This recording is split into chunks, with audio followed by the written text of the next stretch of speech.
Bani dari X2 dan aku di sini akan mengobservasi sebuah panda.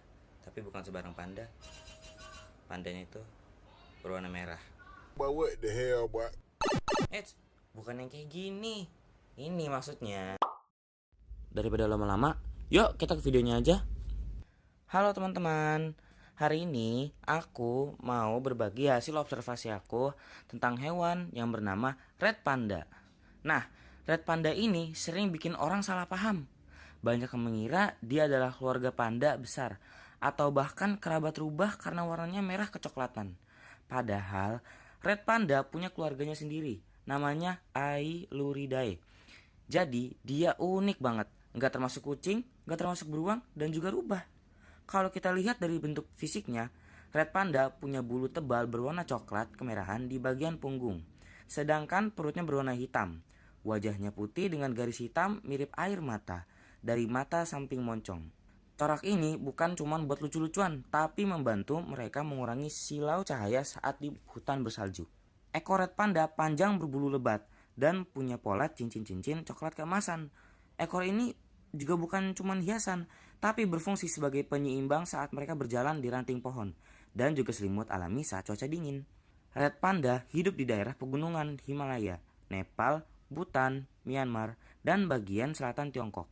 Habitat mereka ada di hutan yang sejuk, lembab, dan banyak pepohonan tinggi, terutama yang tumbuh bambu.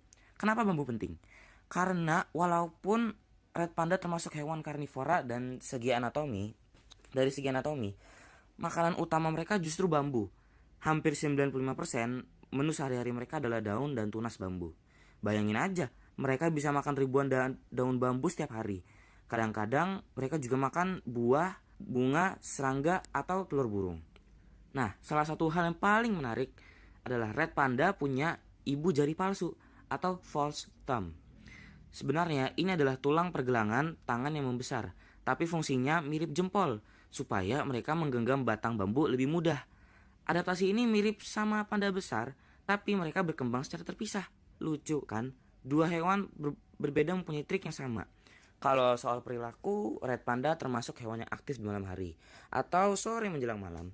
Di siang hari mereka lebih suka tidur atau beristirahat di cabang pohon.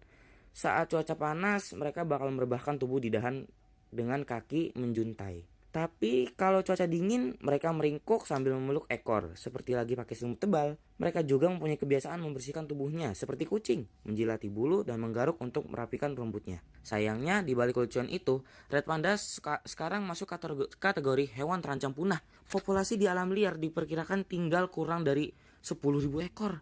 Ancaman terbesarnya adalah hilangnya habitat karena penebangan hutan, perburuan, dan fragmentasi wilayah hidup. Banyak red panda juga jadi korban jebakan yang sebenarnya ditunjukkan untuk hewan lain.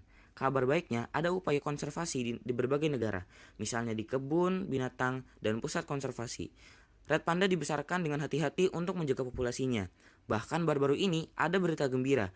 2 bayi red panda lahir di sebuah kebun binatang di Montana, Amerika Serikat. Ini jadi harapan besar untuk masa depan spesies ini. Tapi ada juga berita yang bikin prihatin. Di Tiongkok, sebuah hotel sempat menuai kontroversi karena menggunakan red panda untuk membangun tamu hotel. Banyak orang menilai ini gak etis karena red panda adalah hewan liar yang membutuhkan lingkungan aman, bukan dijadikan hiburan atau atraksi. Kejadian ini mengingatkan kita kalau kita harus selalu memikirkan kesejahteraan hewan, bukan cuma memanfaatkan kelucuannya. Dari hasil observasi ini, aku jadi sadar bahwa red panda bukan cuma hewan lucu buat dilihat, tapi juga bagian penting dari ekosistem hutan pegunungan. Mereka membantu menjaga keseimbangan alam, dan keberadaan mereka adalah indikator kesehatan hutan. Kalau hutan mereka hilang, artinya ada masalah besar di ekosistem tersebut. Jadi, pelanggaran yang bisa kita ambil, kita harus mendukung pelestarian habitat alami red panda, menghentikan perburuan, dan menyebarkan kesadaran tentang pentingnya melindungi spesies ini. Karena kalau kita tidak peduli sekarang, mungkin di masa depan red panda hanya bisa kita lihat di foto atau video, bukan di alam bebas. Dan terima kasih sudah mendengarkan hasil observasi ini. Semoga cerita tentang red panda ini bisa bikin kita menjadi lebih peduli pada satwa liar dan lingkungan mereka. Oke guys, terima kasih sudah mendengarkan. Mohon maaf jika ada kata-kata yang salah. Wassalamualaikum warahmatullahi wabarakatuh.